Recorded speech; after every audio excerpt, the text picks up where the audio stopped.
Assalamualaikum warahmatullahi wabarakatuh. Perkenalkan, nama saya Anike Margaret Sian Momot, NIM 1906368, mahasiswa Pendidikan Bahasa Inggris, Fakultas Pendidikan Bahasa dan Sastra, Universitas Pendidikan Indonesia.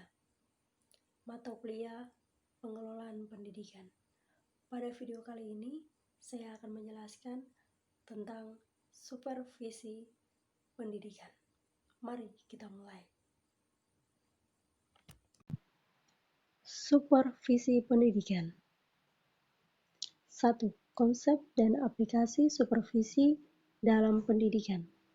Secara etimologis, supervisi berasal dari bahasa supervision, artinya pengawasan di bidang pendidikan. Sedangkan secara morfologis, supervisi dapat dijelaskan dalam dua bentuk kata, yaitu super yang artinya di atas atau lebih, sedangkan visi artinya lihat, awasi. Dalam Kamus Bahasa Indonesia 2018, supervisi adalah pengawasan utama atau pengontrolan tinggi. Supervisi digunakan dalam mengawasi karyawan atau pegawai yang bekerja pada organisasi formal maupun non-formal, seperti lembaga swadaya masyarakat, perusahaan, dan lembaga pemerintah. Pengawasan kepada pegawai perlu dilakukan agar pencapaian produk sesuai dengan standar mutu dan standar jumlah yang telah ditetapkan pada perencanaan suatu pekerjaan.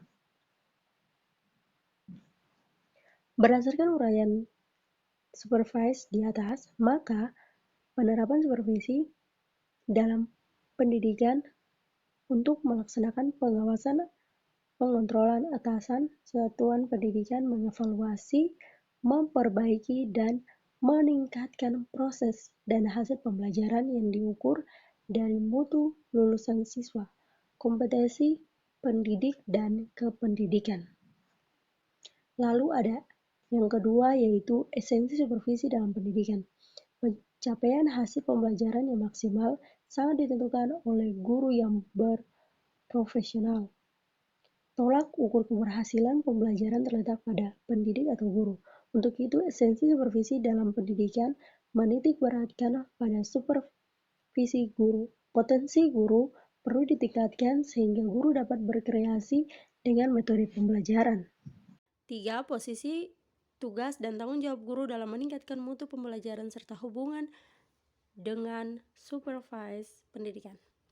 Posisi, tugas, dan tanggung jawab guru dalam meningkatkan mutu pembelajaran sebagai berikut. Guru memiliki posisi penting dalam transformasi budaya melalui sistem persekolahan, khususnya dalam menata interaksi peserta didik dengan sumber pembelajaran untuk mencapai tujuan yang diinginkan. Untuk itu diperlukan guru yang memiliki kemampuan akademik dan profesional yang memadai, mutu kepribadian yang mantap, serta menghayati profesinya sebagai guru. Tugas guru dalam pembelajaran merupakan perbuatan yang kompleks, yaitu penggunaan secara integratif sejumlah keterampilan untuk menyampaikan pesan pembelajaran dengan harapan pesan pembelajaran dapat mudah diterima oleh peserta didik, sehingga terjadi perubahan perilaku pada diri peserta didik sesuai dengan tujuan yang ditetapkan. Tanggung jawabkan guru dalam pembelajaran dapat terdiri dari guru menyusun perencanaan program pembelajaran, guru melaksanakan program pembelajaran, guru melaksanakan penilaian hasil belajar, guru melakukan analisis hasil pembelajaran. 4. Tujuan dan sasaran supervisi dalam pendidikan.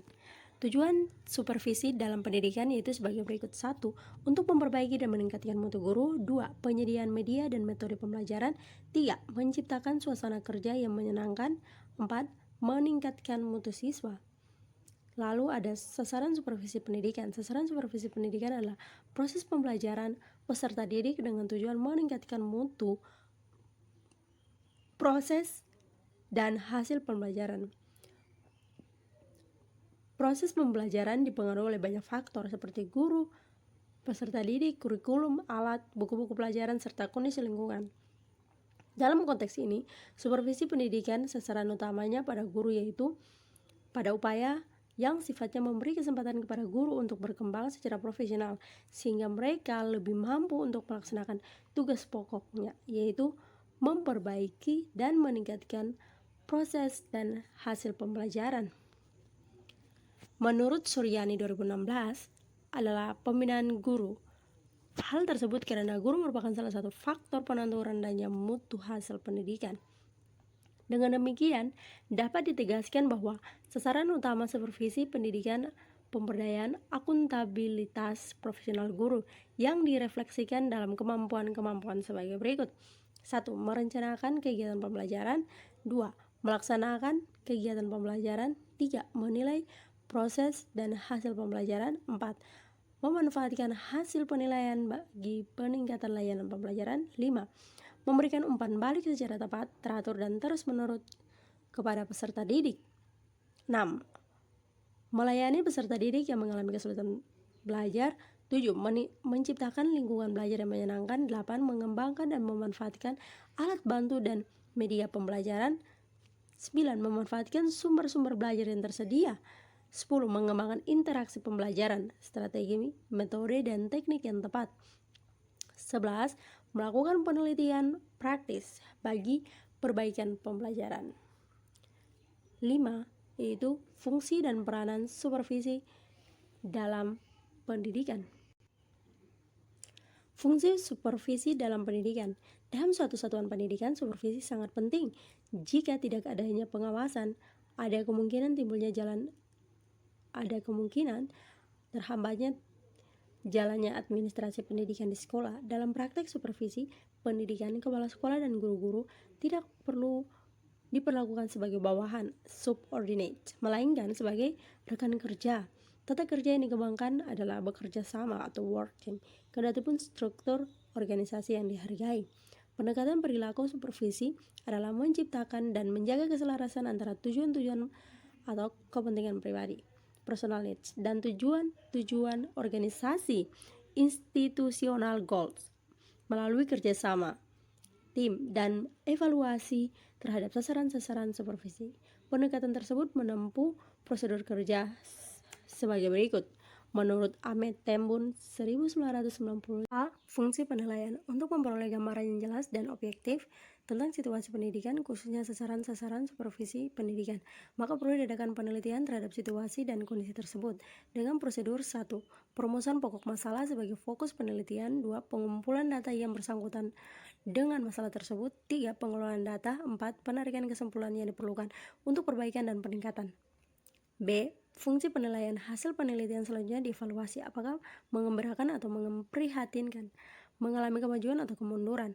Hanya patut diingat bahwa dalam etika pendidikan, penilaian harus menekankan terlebih dahulu pada aspek-aspek positif, kebaikan-kebaikan dan kemajuan-kemajuan, kemudian baru pada aspek-aspek negatif, kekurangan-kekurangan atau kelemahan-kelemahan. C. Fungsi perbaikan. Berdasarkan hasil pengukuran, langkah-langkah yang dapat diambil yaitu sebagai berikut. 1. Diidentifikasi aspek-aspek negatif, yaitu kekurangan, kelemahan atau kelemahan. 2. Mengklasifikasi aspek negatif, yaitu di mana yang serius dan mana yang sederhana. Dan 3. Melakukan perbaikan menurut prioritas. D. Fungsi peningkatan. Upaya perbaikan merupakan proses yang berkesinambungan dan dilakukan secara terus-menerus. Supervisi menjunjung praktek-praktek perbaikan berkelanjutan CIK. Dalam proses ini diusahakan agar kondisi yang memuaskan itu terjaga dengan lebih ditingkatkan lagi. Keempat, fungsi tersebut merupakan kesatuan yang digambarkan sebagai resiprokal, dapat digambarkan sebagai berikut. Keempat, fungsi tersebut merupakan suatu kesatuan resiprokal dan dapat digambarkan sebagai berikut. Ini dia gambarnya, penelitian, peningkatan, perbaikan, dan perbaikan. Nomor 6, model dan pendekatan supervisi dalam pendidikan. Model supervisi pendidikan. Model berasal dari bahasa Inggris model, yang bermakna bentuk atau kerangka sebuah konsep atau pola. Harjanto 2006 mengartikan model sebagai kerangka konseptual yang digunakan sebagai pedoman atau acuan dalam melakukan suatu kegiatan. khusus dalam bahasan ini adalah model yang berkaitan dengan supervisi. Lebih tepat, menggunakan istilah acuan yang dipakai dalam melaksanakan supervisi. Sahertian 2002 membagi model supervisi menjadi 4 bentuk, yakni model konvensional atau tradisional, model ilmiah, model klinis, dan model artistik. Pembahasan pertama yaitu model konvensional, tradisional. Model ini tidak lain dari refleksi kondisi masyarakat pada suatu saat. Model konvensional berkaitan erat dengan keadaan masyarakat ketika itu yang otoriter dan feodal. Pemimpin cenderung mencari kesalahan dan menemukan kesalahan. Dengan demikian berpengaruh terhadap model supervisi yang mengandalkan inspeksi untuk mencari-cari kesalahan dan menemukan kesalahan. Bahkan bersifat semata-mata, sering disebut supervisi yang korektif. Memang sangat mudah untuk mengoreksi kesalahan orang lain, tetapi lebih sulit lagi untuk melihat segi positif dalam hubungan dengan hal-hal yang baik. Selanjutnya, yang kedua yaitu model supervisi ilmiah. Supervisi yang bersifat ilmiah memiliki ciri sebagai berikut. 1. Dilaksanakan secara berencana dan kontinu. 2. Sistematis dan menggunakan prosedur serta teknis tertentu. 3. Menggunakan instrumen dan pengumpulan data. 4. Data yang objektif yang diperoleh dari keadaan yang real dengan menggunakan merit rating, skala penilaian.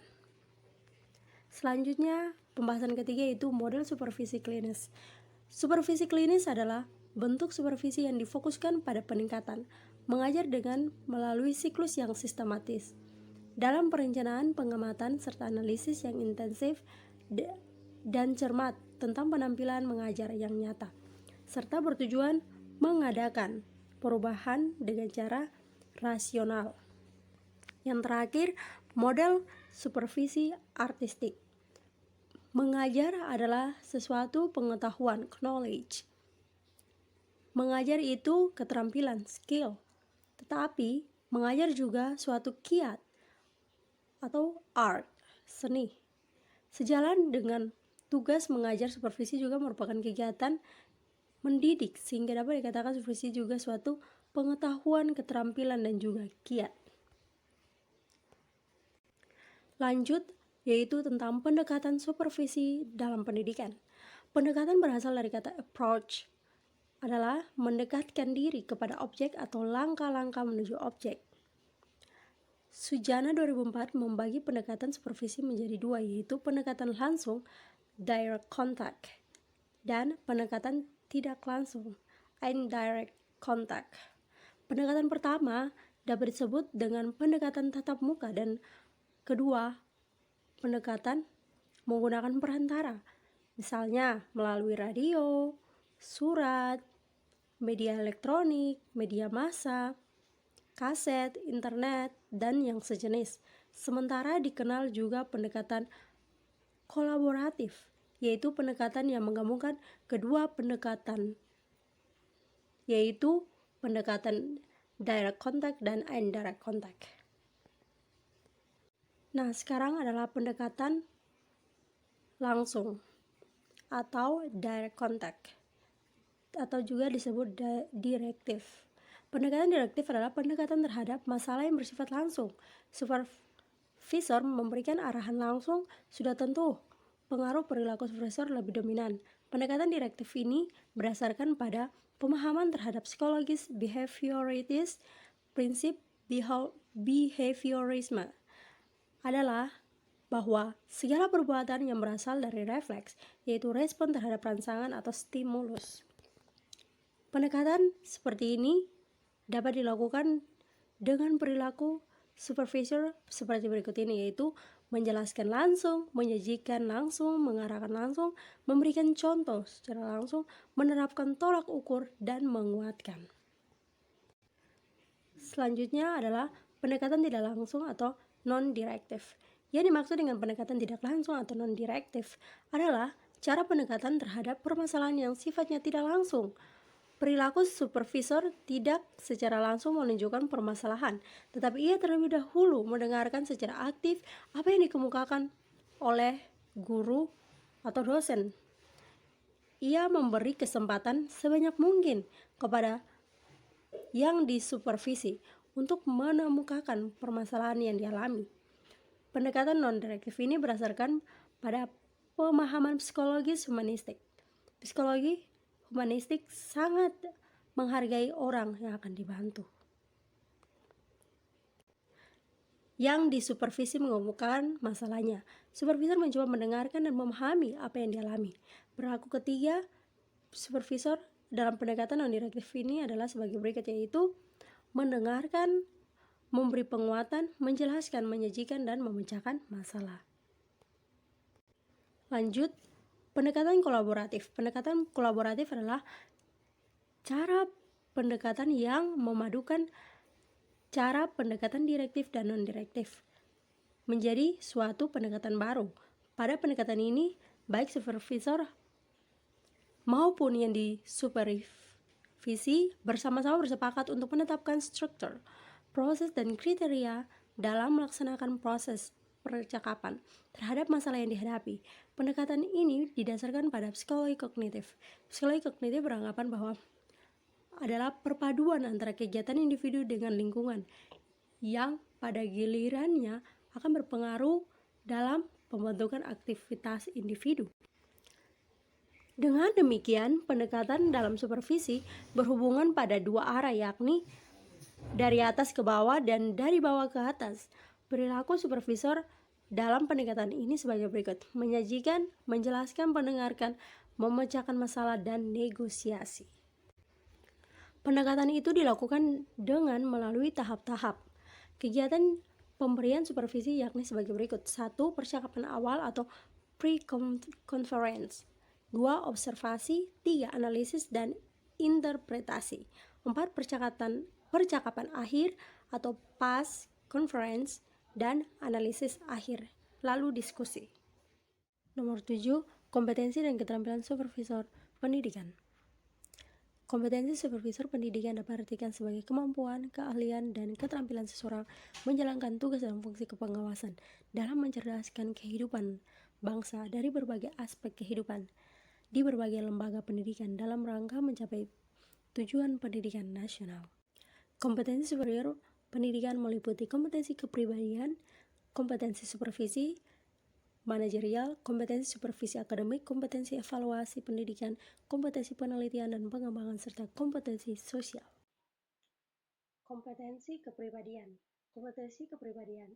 Pengawas sekolah adalah kemampuan mengawas dalam menampilkan dirinya atau performance diri sebagai pribadi yang memiliki akhlak mulia dan dapat diteladani, kemudian memiliki tanggung jawab terhadap tugas, memiliki kreativitas dalam bekerja dan memecahkan masalah yang berkaitan dengan tugas dan jabatan, memiliki keinginan yang kuat untuk belajar hal-hal yang baru, terutama tentang ilmu pendidikan dan ilmu pengetahuan, teknologi, dan seni yang menunjang tugas pokok dan tanggung jawabnya, memiliki motivasi yang kuat kerja pada dirinya dan pada pihak-pihak pemangku kepentingan lainnya. Kemudian, kompetensi supervisi manajerial. Kompetensi supervisi manajerial adalah kemampuan mengawas sekolah dalam melaksanakan pengawasan manajerial. Pengawasan manajerial yang dilakukan oleh pengawas sekolah pada dasarnya memberikan bantuan atau bimbingan, mulai dari program penyusunan data sekolah, proses pelaksanaan program berdasarkan sasaran, sampai dengan penilaian program dan hasil yang ditargetkan. Kemudian, kompetensi supervisi akademik. Kompetensi supervisi akademik adalah kemampuan pengawas sekolah dalam melaksanakan pengawasan akademik, yakni membina dan menilai guru dalam rangka mempertinggi kualitas pembelajaran. Kemudian, kompetensi evaluasi pendidikan. Kompetensi evaluasi pendidikan adalah kemampuan mengawas sekolah dalam kegiatan mengumpulkan, mengelola, menafsirkan, dan menyimpulkan data dan informasi untuk menentukan tingkat keberhasilan pendidikan. Lalu ada kompetensi penelitian dan pengembangan. Kompetensi penelitian pengembangan adalah kemampuan pengawasan sekolah dalam merencanakan dan melaksanakan penelitian pendidikan, serta menggunakan hasil-hasil untuk kepentingan peningkatan kualitas pendidikan. Dan ada kompetensi sosial. Kompetensi sosial pengawas sekolah adalah kemampuan pengawas sekolah dalam membina hubungan dengan berbagai pihak secara aktif. Selanjutnya, keterampilan dalam kompetensi supervisor sebagai berikut. Supervisor adalah orang yang mengembangkan manusia. B. Supervisor adalah sebagai pengembang kurikulum. C. Supervisor adalah spesialis pengajaran mendemonstrasikan mengajar di kelas. D. Supervisor adalah sebagai informan. E. Supervisor adalah sebagai pengembang staff. F. Supervisor adalah administrator terampil dalam administrasi. G. Supervisor adalah pemimpin perubahan. H. Supervisor adalah penilai menilai penampilan guru, pencapaian program, bahan-bahan pengajaran, dan buku teks yang menganalisa hasil teks. Semuanya adalah bagian dari peranan evaluasi. Nomor 8 selanjutnya itu prinsip-prinsip pelaksanaan supervisi. Prinsip adalah sesuatu yang harus dipedomani dalam menjalankan aktivitas. Dalam hal ini, pedoman dalam menjalankan pelaksanaan supervisi pendidikan. Sedangkan menurut Tahale dan Indra Fakhrudin 1975, prinsip-prinsip supervisi sebagai berikut. Supervisi harus dilaksanakan secara demokratis dan kooperatif. B. Supervisi harus kreatif dan konstruktif. C. Supervisi harus scientific dan efektif. D. Supervisi harus dapat memberi perasaan aman dan pada guru-guru. E. Supervisi harus berdasarkan kenyataan. F. Supervisi harus memberi kesempatan kepada supervisor dan guru-guru mengadakan self-evaluation. Prinsip-prinsip pelaksanaan supervisi pendidikan. Kualitas pembelajaran sangat dipengaruhi oleh kemampuan profesional gurunya, maka sebagai supervisi harus memegang prinsip-prinsip sebagai berikut. Meningkatkan mutu pendidikan melalui pembinaan profesional. Guru didasarkan atas keyakinan bahwa mutu pembelajaran dapat diperbaiki dengan cara yang paling baik di sekolah atau kelas. Melalui pembinaan langsung dari orang-orang yang bekerja sama dengan guru untuk memperbaiki mutu pembelajaran. 2. Supervisi yang efektif dapat menciptakan kondisi yang layak bagi pertumbuhan profesional guru-guru. Kondisi ini ditumbuhkan melalui kepemimpinan partisipasi di mana guru akan merasa dihargai dan diperlukan. 3. Supervisi yang efektif dapat melahirkan wadah kerjasama yang mempertemukan kebutuhan profesional guru-guru. Melalui wadah ini, guru memiliki kesempatan untuk berpikir dan bekerja sama sebagai suatu kelompok dan dalam mengidentifikasi dan memecahkan masalah yang dihadapi sehari-hari di bawah bimbingan pembina dalam upaya memperbaiki proses pembelajaran. Supervisi yang efektif dapat membantu guru-guru memperoleh arah diri, memahami masalah yang dihadapi sehari-hari, belajar memecahkan masalah sendiri. Masalah-masalah yang dihadapi sehari-hari dengan imajinatif dan kreatif. Lalu ada yang terakhir yaitu supervisi yang efektif hendaknya mampu membangun kondisi yang memungkinkan guru-guru dapat menunaikan pekerjaannya secara profesional, ketersediaan sumber daya pendidikan dan memerlukan memberi peluang kepada guru untuk mengembangkan proses pembelajaran yang lebih baik. Nomor 9, kegiatan-kegiatan supervisi pendidikan. Jadi kegiatan supervisi pendidikan adalah harus mengawasi sekaligus membimbing orang-orang yang berada di bawahnya agar mampu bekerja sesuai dengan standar yang telah diatur oleh perusahaan atau satuan pendidikan. Berikut ini adalah beberapa jenis kegiatan supervisi yang bisa dilakukan. 1. Research atau penelitian.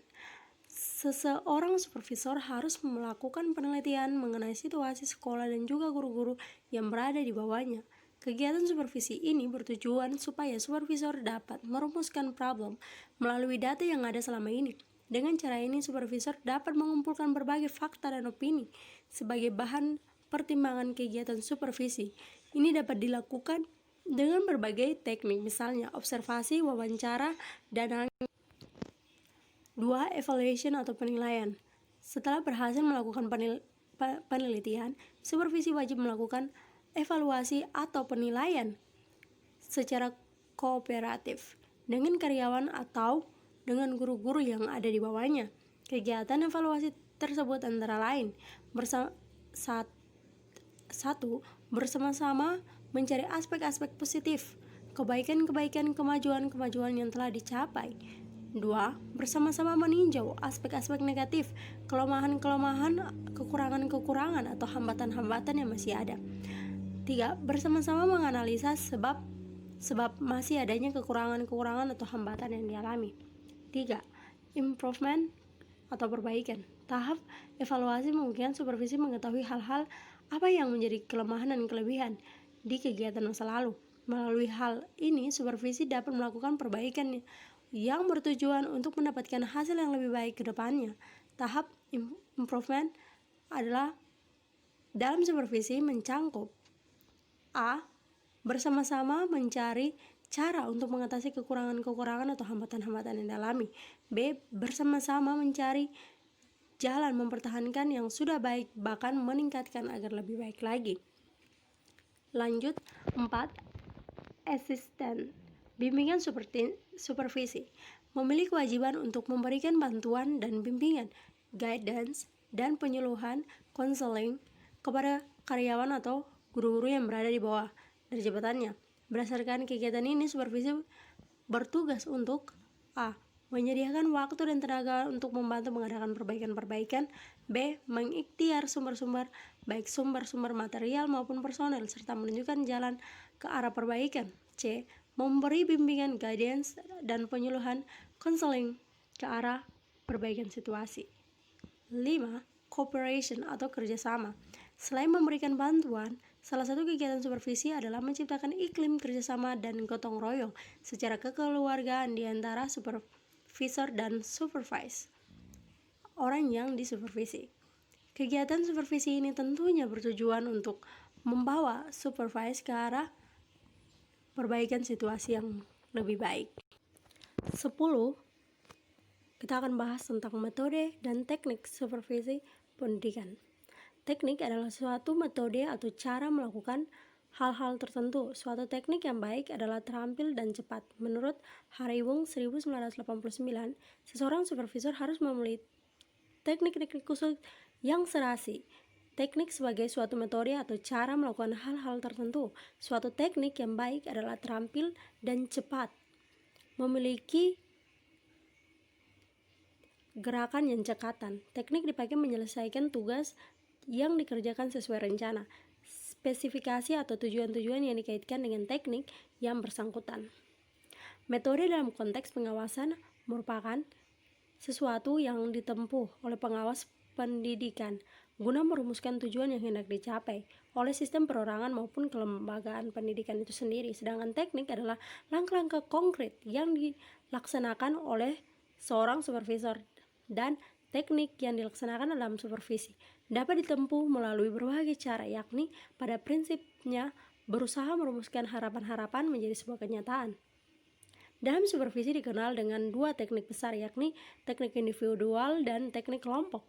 Teknik individual antara lain: 1. Kunjungan dan observasi kelas. 2. Individual conference. 3. Kunjungan antara guru-guru. 4. Evaluasi diri. 5. Supervisory bulletin. 6. Professional reading. 7. Professional writing. Sedangkan teknik kelompok antara lain: 1. Rapat staf sekolah. 2. Orientasi guru baru. 3. Kurikulum laboratory. 4. Panitia. 5. Perpustakaan profesional. 6. Demonstrasi mengajar. 7. Lokakarya. 8. Field trips for staff personnel. 9. Panel or forum discussion. 10. In-service training. And 11. Organisasi profesional. Nah, pada saat ini saya akan membahas yaitu tentang beberapa yang termasuk dalam individual. 1. Kunjungan kelas. Kunjungan kelas atau observasi kelas dilaksanakan pengawas bermanfaat untuk mengetahui pelaksanaan proses belajar mengajar. Dengan kunjungan kelas, kepala sekolah dan pengawas antara lain dapat menemukan kelebihan dan kekurangan guru dalam melaksanakan proses belajar mengajar, guna mengembangkan dan pembinaan lebih lanjut. 2. Mengidentifikasi keadaan yang dihadapi dalam melaksanakan suatu gagasan pembaharuan pengajaran. 3. Secara langsung mengetahui keperluan masing-masing guru dalam melaksanakan proses belajar mengajar. 4. Memperoleh data atau informasi yang dapat digunakan dalam menyusun program pembinaan profesional secara terperinci. 5. Menumbuhkan kepercayaan diri pada guru untuk berbuat baik. Next, pelaksanaan kunjungan kelas harus direncanakan atau dipersiapkan lebih dahulu dalam prakteknya. Dapat dilakukan dalam bentuk 1. Direncanakan oleh pengawas dan diberitahukan kepada guru yang bersangkutan. 2. Direncanakan pengawas tetapi tidak diberitahukan lebih dulu kepada guru yang bersangkutan. Dan 3. Direncanakan guru yang bersangkutan mengundang pengawas untuk mengadakan kunjungan kelas. Maka, tujuan kunjungan kelas yang baik harus memenuhi kriteria sebagai berikut: memiliki tujuan-tujuan tertentu yang jelas dan dipahami oleh mengungkapkan aspek-aspek yang dapat memperbaiki dan meningkatkan kemampuan guru. 3. Memakai lembar observasi tentu untuk menginventarisasi data secara objektif pengawas maupun guru. 4.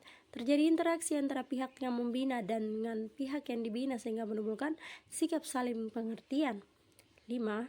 Pelaksanaan kunjungan kelas tidak dapat mengganggu proses belajar mengajar. 6. Pelaksanaannya diikuti dan dengan program tindak lanjut. Perlu diingatkan bahwa pengisian lembar observasi bukanlah merupakan tujuan akhir pembinaan profesional. Pengisian lembar observasi secara baik harus merupakan langkah pertama untuk tindakan pembinaan selanjutnya. 2. Teknik observasi kelas. Teknik observasi kelas dilakukan pada saat guru mengajar. Supervisor mengobservasi kelas dengan tujuan untuk memperoleh data tentang segala sesuatu yang terjadi ketika proses belajar mengajar sedang berlangsung. Data ini sebagian dasar bagi supervisor untuk melakukan pembinaan terhadap guru yang diobservasi. 3. Percakapan pribadi dan pertemuan pribadi. Pertemuan pribadi adalah sebuah pertemuan atau dialog diskusi yang dilakukan pengawas dan guru saja mengenai usaha-usaha meningkatkan kemampuan profesional guru. Pertemuan ini biasanya bersifat informal, biasanya terjadi dalam waktu yang singkat ataupun lama, dan dapat diadakan sebelum dan sesudah kelas. Pertemuan pribadi berisi dialog profesional tentang berbagai hal yang berkaitan dengan upaya perbaikan pengajaran. Next, 4. Penyeleksi berbagai sumber materi untuk belajar atau bacaan terarah. Cara untuk mengikuti perkembangan pengajaran ialah dengan berusaha mengikuti perkembangan itu melalui perpustakaan profesional dengan mengadakan professional reading. Dengan ini untuk menambah pengetahuan dan meningkatkan situasi belajar mengajar yang lebih baik. 5. Menilai diri sendiri. Dosen ataupun guru yang disupervisi dan supervisor melihat kekurangan masing-masing, yang mana ini dapat memberikan nilai tambah pada hubungan dosen dengan supervisor tersebut, yang akhirnya memberikan nilai positif bagi kegiatan belajar mengajar yang baik. 6. Supervisi yang memakai pendapat para siswa. Teknik ini adalah dengan menanyakan kepada mahasiswa tentang belajar mengajar dan materi yang diajarkan. Hal ini maksudkan untuk menilai bagaimana hasil belajar mengajar untuk meningkatkan kualitas dalam mengajar. Sekarang kita akan membahas tentang teknik kelompok terdiri atas rapat guru. Rapat guru merupakan pertemuan antara semua guru dan kepala sekolah yang dipimpin oleh kepala sekolah atau seorang guru yang ditunjuk. Pertemuan ini membicarakan berbagai hal menyangkut penyelenggaraan pendidikan terutama proses belajar mengajar. B. Kunjungan antar kelas, di mana guru dari kelas 1 berkunjung ke kelas lain dalam lingkungan sekolah itu sendiri. Dengan kunjungan antar kelas ini, setiap guru akan mendapat pengalaman baru tentang proses belajar mengajar, pengelolaan kelas, dan lain sebagainya. C. Kunjungan sekolah. Untuk mengetahui pendidikan secara lengkap di suatu sekolah, seorang pengawas perlu mengunjungi sekolah secara teratur Dengan kunjungan ini, program pembinaan yang direncanakan akan lebih berhasil. Kunjungan sekolah dapat berbentuk kunjungan dengan atau tanpa pemberitahuan serta kunjungan atas undangan. D. Kunjungan antar sekolah. Kunjungan antar sekolah dapat memberikan banyak manfaat. Dengan dikunjungi sekolah lain, guru-guru dapat mengukur sampai sejauh mana suatu sekolah yang dikunjungi. Hal-hal yang baik dapat dijadikan contoh. Dengan cara demikian, pengawas dapat memanfaatkan potensi guru-guru di suatu sekolah untuk kepentingan pembinaan sekolah lain. F. Penerbitan buletin profesional yang dimaksud. Dengan buletin profesional ialah selembar berkala, terdiri dari beberapa lembar berisi tulisan mengenai topik-topik tertentu berkaitan dengan usaha peningkatan proses belajar mengajar. 11. Prosedur pelaksanaan supervisi. Menurut Rifai 1982, supervisi adalah penyusunan dokumen perencanaan, pemantauan serangkaian kegiatan membantu guru mengembangkan kemampuannya mengelola proses pembelajaran untuk mencapai tujuan pembelajaran. Garis besar kegiatan dalam proses supervisi dapat dibagi menjadi 4, yaitu perencanaan, pelaksanaan, evaluasi, dan tindak lanjut. Dalam aplikasi dunia pendidikan, supervisi dibagi menjadi salah satunya dalam bentuk supervised academic, yaitu perencanaan supervisi akademik. Perencanaan program supervisi adalah penyusunan dokumen perencanaan pemantauan serangkaian kegiatan yang membantu guru mengembangkan kemampuannya mengelola proses pembelajaran untuk mencapai tujuan pembelajaran. 2. Pelaksanaan supervisi akademik. Berkenannya dengan pelaksanaan supervisi, E. Mulyasa mengatakan terdapat 3 tahap pelaksanaan dalam melakukan supervisi akademik, yaitu A. Tahap pertemuan awal. Langkah yang perlu dilakukan pada tahap ini adalah kepala sekolah menciptakan suasana yang akrab dengan guru sehingga terjadi kerjasama kolegial. Dengan kondisi itu diharapkan guru dapat mengutarakan pendapatnya secara terbuka. 2. Kepala sekolah dengan guru membahas rencana pembelajaran yang dibuat guru untuk menyepakati aspek mana yang menjadi fokus perhatian supervisi, serta menyempurnakan rencana pembelajaran tersebut. 3. Kepala sekolah bersama guru menyusun instrumen observasi yang digunakan untuk atau memakai instrumen yang telah ada, termasuk cara menggunakan dan menyimpulkannya. Tahap 2. Observasi kelas. Tahap ini guru mengajar di kelas atau laboratorium atau di lapangan dengan menerapkan keterampilan yang disepakati bersama. Kepala sekolah atau supervisor melakukan observasi dengan menggunakan instrumen yang telah disepakati. C.